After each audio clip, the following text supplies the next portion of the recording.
Previously, given a quadratic space V over a field F, we have talked about the group of isometries of V, which is called the orthogonal group of V.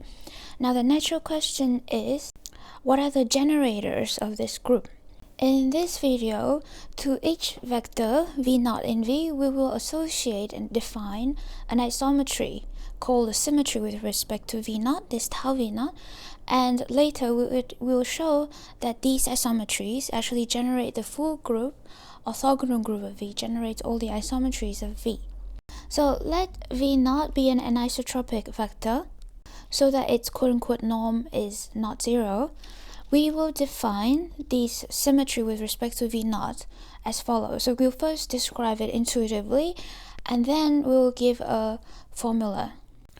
Intuitively, geometrically, we can think of this as a map that sends every vector x to this vector here. What we're doing is that we're subtracting from x this vector.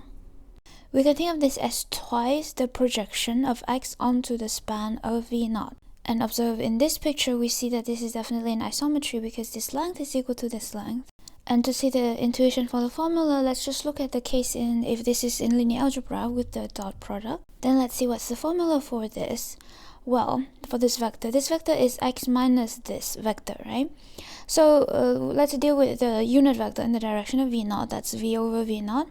Right, this is gonna be this length multiplied with this direction, this unit vector, right? But to get this length, assigned length, we just take the dot product of x with this unit vector, right? So we take this product of x with this unit vector, we get this signed length, right? And then we multiply it with this, we get this vector. And then if we subtract twice of that from x, we get this vector.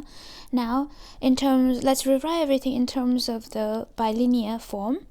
So this dot product here, that's just the bilinear form of x comma V0, and then this norm square then is just q of V0, and that's how we get this formula. From this geometric description, we can easily see three properties of the symmetry. First is that it's an involution, right? The tau of x is gonna be this, and then if we take tau again, we get back x. Secondly, this tau of any vector in the span of V0 is gonna be the same map as tau V0 because the projection here doesn't really depend on the length of V0, only this span. And finally, tau V0 fixed x if and only if x lies in this perpendicular line, the orthogonal complement of the span of V0. Let's say if I draw it here, if x is here, then its projection down is just 0. So x subtracting its projection is just itself. Thus we can think of this map, tau V0 symmetry with respect to V0, as reflection across the span of this orthogonal complement of span V0.